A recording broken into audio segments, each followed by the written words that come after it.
This channel does not promote any violent, harmful, or illegal activities. All content provided by this channel is meant for an educational purpose only. 26-এর ভোটের আগে ফের পুরসভায় রদবদল। এবারে মুর্শিদাবাদে ধুলিয়ানে vice chairman বদল। শোভিত সাহাকে সরিয়ে নতুন ভাইস চেয়ারম্যান করা হলো কেকা সরকারকে। আমাদের প্রতিনিধি কৌশিক রয়েছেন আমাদের সঙ্গে। কৌশিক, বিস্তারিত জানাও। এটা জানা যাচ্ছে যে ধুলিয়ান পৌরসভার যে ভাইস চেয়ারম্যান ছিল সুমিত শাহ, তাকে সরিয়ে কেকা সরকারকে নিয়ে আসা হয়েছে, এমনটাই তৃণমূল সূত্রের খবর। এবং যে বেশ কয়েকদিন থেকে কিন্তু কানাঘুষো শোনা যাচ্ছিল যে এখানে পরিবর্তন করা হতে পারে, এবং তাৎপর্যপূর্ণভাবে একটা মহিলা মুখ নিয়ে আসা হয়েছে, যেখানে সামনে বিধানসভা নির্বাচন। তার আগেই কিন্তু মহিলা মুখকে সামনে করে কিন্তু যে তৃণমূল যে মহিলাদের কথা বলেন সেই কারণে কিন্তু কোনো ক্রমে তাকে সেখানে মহিলা মুখ নিয়ে আসা হয়েছে। এবং এর পাশাপাশি সুমিত শাহের বিরুদ্ধে একাধিক অভিযোগ উঠেছিল এলাকায়, তাকে এলাকায় দেখা যেত না এবং তিনি কোনো কাজের সঙ্গে যুক্ত ছিলেন না, এমনটাও কিন্তু অভিযোগ উঠেছিল। সেই সব কারণেই হয়তো সরিয়ে দেওয়া হয়েছে, এমনটাই তৃণমূল সূত্রের খবর। ধন্যবাদ তোমাকে। এবার ফালাকাটা পুরসভার চেয়ারম্যান ও ভাইস চেয়ারম্যানকে পদত্যাগের নির্দেশ দলের। দলীয় নির্দেশ মেনে মহকুমা শাসকের কাছে পদত্যাগপত্র জমা দিয়েছেন প্রদীপ মুহুরী ও জয়ন্ত অধিকারী। পদত্যাগপত্র পেয়েছেন বলে জানিয়েছেন মহকুমা শাসক দেবব্রত রায়। পদত্যাগের কারণ হিসেবে প্রশাসনিক কারণের কথা উল্লেখ রয়েছে বলেও সূত্রের খবর। ছিলেন চেয়ারম্যান, পদ হারিয়ে এখন শুধুই কাউন্সিলর, আর তাতেই বেজায় চটেছেন ময়নাগুড়ি পুরসভার সদ্য প্রাক্তন চেয়ারম্যান। কাউন্সিলর পদ থেকে ইস্তফা দেওয়ার কথাও জানিয়েছেন সদ্য প্রাক্তন চেয়ারম্যান অনন্তদেব অধিকারী। বৃহস্পতিবার জলপাইগুড়ির তৃণমূল পরিচালিত 3টি পুরসভায় চেয়ারম্যান এবং ভাইস চেয়ারম্যান পদে ব্যাপক রদবদল হয়। ময়নাগুড়ি পুরসভার চেয়ারম্যান পদ থেকে অনন্তদেব অধিকারীকে সরিয়ে দিয়ে মনোজ রায়কে চেয়ারম্যান করা হয়। এই ঘোষণা 24 ঘন্টা কাটতে না কাটতেই কাউন্সিলর পদ ছাড়ার সিদ্ধান্ত অনন্তদেব অধিকারী।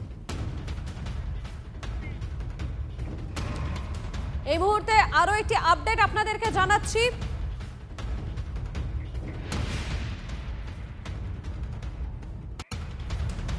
পদ হারিয়ে এখন শুধুই কাউন্সিলর, আর তাতেই বেজায় চটেছেন ময়নাগুড়ি পুরসভার সদ্য প্রাক্তন চেয়ারম্যান।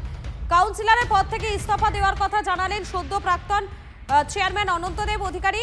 বৃহস্পতিবার জলপাইগুড়ির তৃণমূল পরিচালিত 3টি পুরসভার চেয়ারম্যান এবং ভাইস চেয়ারম্যান পদে ব্যাপক রদবদল হয়। ময়নাগুড়ি পুরসভার চেয়ারম্যান পদ থেকে অনন্তদেব অধিকারীকে সরিয়ে দিয়ে মনোজ রায়কে চেয়ারম্যান করা হয়। এই ঘোষণা 24 ঘন্টা কাটতে না কাটতেই কাউন্সিলর পদ ছাড়ার সিদ্ধান্ত অনন্তদেব অধিকারী। আরো একবার জানাই আপনাদেরকে, পদ হারিয়ে এখন শুধুই কাউন্সিলর, আর তাতেই বেজায় চটেছেন ময়নাগুড়ি পুরসভার সদ্য প্রাক্তন চেয়ারম্যান। কাউন্সিলর পদ থেকে ইস্তফা দেওয়ার কথা জানালেন সদ্য প্রাক্তন চেয়ারম্যান অনন্তদেব অধিকারী। এবং বৃহস্পতিবার জলপাইগুড়ি তৃণমূল পরিচালিত 3টি পুরসভার চেয়ারম্যান ও ভাইস চেয়ারম্যান পদে ব্যাপক রদবদল হয়। ময়নাগুড়ি পুরসভার চেয়ারম্যান পদে থেকে সরানো হয় অনন্তদেব অধিকারীকে, সরিয়ে দেওয়া হয় মনোজ রায়কে, চেয়ারম্যান করা হয় এবং এই ঘোষণা 24 ঘন্টা কাটতে না কাটতেই কাউন্সিলর পদ ছাড়ার সিদ্ধান্তও নিয়েছেন তিনি। সজল ঘোষ বিজেপি নেতা রয়েছেন আমাদের সঙ্গে। আপনাকে স্বাগত টিভি9 বাংলায়। দেখুন, এই একটার ব্যাপক রদবদল দেখা যাচ্ছে এই পুরসভাগুলোতে, এবং তাতেই কিন্তু বিভিন্ন জায়গা থেকে ক্ষোভ উগড়ে দিচ্ছেন যাদের পদ পরিবর্তন করা হচ্ছে তারা। তার অন্যতম উদাহরণ হচ্ছে এই ময়নাগুড়ি। আমি বলবো? হ্যাঁ, বলুন। না, আসলে আমার চিন্তাটা অন্য জায়গায়। আমার চিন্তা হচ্ছে এরা তো ঠিক আছে, চোর পাল্টাচ্ছে। হ্যাঁ, এতদিন সমস্ত কিছু লুটপাট করে খাওয়ার পর আজকে 4টে চোর যদি আমি পাল্টে দিই, কি হচ্ছে? তাহলে আমরা যদি ভাবি যে অবস্থার পরিবর্তন হবে, সেটা সম্ভব নয়, এটা তৃণমূলও জানে। কিন্তু আমি ভাবছি যে এর পরের বদলিটা কি কলকাতা পুরসভার হবে?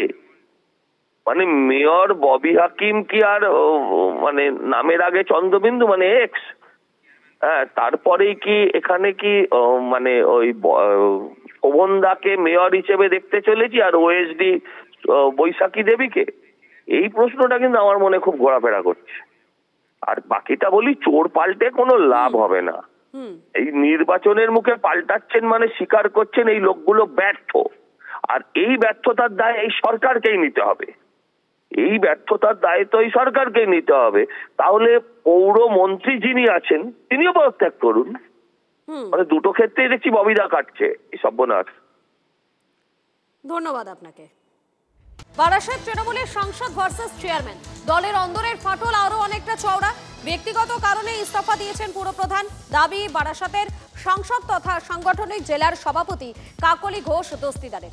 যদিও পদত্যাগী চেয়ারম্যান অশ্বনী মুখোপাধ্যায়ের দাবি, কাকলি ঘোষ দস্তিদারের নির্দেশ মতোই ইস্তফা দিতে বাধ্য হয়েছেন তিনি। চেয়ারম্যান বদল নিয়ে দলের অন্দরেই দুই সুর শাসক অন্দরের দ্বন্দ্ব নিয়ে তুমুল চর্চা শুরু হয়েছে। ব্যক্তিগত কারণ লিখেছেন, আমাদেরকে কিছু বলেননি, এটা নিজস্ব ব্যাপার। উনি পদত্যাগ পত্রটা দিয়েছেন উপপৌরপ্রধানকে এবং উপপৌরপ্রধান সেটা অ্যাকসেপ্ট করেছেন। আপনাদের কিছু জানাননি? না, আগে কিছু জানাননি। ভাইস চেয়ারম্যানের কাছে আমি তো রেজিগনেশনটা দিলাম। এবার যেহেতু আমার সাংগঠনিক সভাপতি ডক্টর কাকলি ঘোষ দস্তিদার আমাকে ওভার টেলিফোন জানিয়েছিলেন, ওকেও একটা চিঠি দিলাম যে ওর ইনস্ট্রাকশন মতো আমি ভাইস চেয়ারম্যানের কাছে রেজিগনেশন দিয়েছি। উনি বলছেন যে আপনি ব্যক্তিগত কারণে রিজাইন করছেন। সেটা তো আমি বলতে পারবো না দিদি কেন এটা বলছেন, তবে আমি কিন্তু ওর ইনস্ট্রাকশনই ফলো করেছি, এটা আমি বলতে পারবো না। কিন্তু উনি আমাকে ওভার ফোন করেই সকালবেলা বলেছিলেন। তার আগে আমার ভাইস চেয়ারম্যানকে বোধহয় উনি ফোন করেছিলেন কাউন্সিলরদের মিটিংয়ে ডাকার জন্য, এবং মিউনিসিপ্যালিটির যে আধিকারিককে ভাইস চেয়ারম্যান বলেছিলেন তিনি আমাকে ফোন করেন। ওই ফোনেই আমি ফার্স্ট জানি। গতকালকেও আপনারা কয়েকজন মানুষ আমার কাছে পৌঁছেছিলেন, আমি বলেছিলাম যে আমার কাছে এই ধরনের কোনো নির্দেশ দলীয় তরফ থেকে আসেনি। তৃণমূলের পক্ষ থেকে তন্ময় ঘোষ রয়েছেন আমাদের সঙ্গে, আপনাকে স্বাগত TV9 বাংলায়। দেখুন, বিভিন্ন জায়গায় পুরসভায় একটা ব্যাপক রদবদল হচ্ছে, আর সেই রদবদলের জেরে কিন্তু বিভিন্ন জায়গা থেকে তৃণমূলের গোষ্ঠী কোন্দলের খবরটাও সামনে আসছে। এটাকে কিভাবে সামাল দেবেন আপনারা? না, এখানে সামাল দেওয়ার কিছু নেই। তৃণমূল অনেক ভাবনা চিন্তা করে দলীয় স্তরে এই রদবদলের কথা ঠিক করেছে, সিদ্ধান্ত নিয়েছে। আপনারা মনে রাখবেন হয়তো অনেকদিন আগে থেকেই অভিষেক বন্দ্যোপাধ্যায় বলেছিলেন যে বিভিন্ন জায়গায় যে আমাদের দলের নির্বাচনী রেজাল্ট দেখে বিভিন্ন পরিবর্তন হবে। সাংগঠনিক পরিবর্তনগুলো হয়ে গেছে। এখন প্রশাসনিকভাবে আমাদের যারা আছেন, মূলত আমাদের শহরাঞ্চলের কিছু জায়গায় ইলেকশনের রেজাল্ট খারাপ ছিল 2024-এ, সেইগুলোর সমস্ত অ্যানালিসিস আমাদের হাতে আসার পর 2026-এর নির্বাচনকে সামনে রেখে, মাথায় রেখে এই সমস্ত সিদ্ধান্ত নেওয়া হচ্ছে। এখানে দলীয় অন্তর্ঘাতের কোনো জায়গা নেই, কোন্দলের কোনো জায়গা নেই। আমরা যাতে 2026 আরো ভালো আসন নিয়ে ক্ষমতায় আসতে পারি, তার জন্য এই সমস্ত কিছু দলগতভাবে সিদ্ধান্ত নিয়েই করা হচ্ছে। ধন্যবাদ আপনাকে।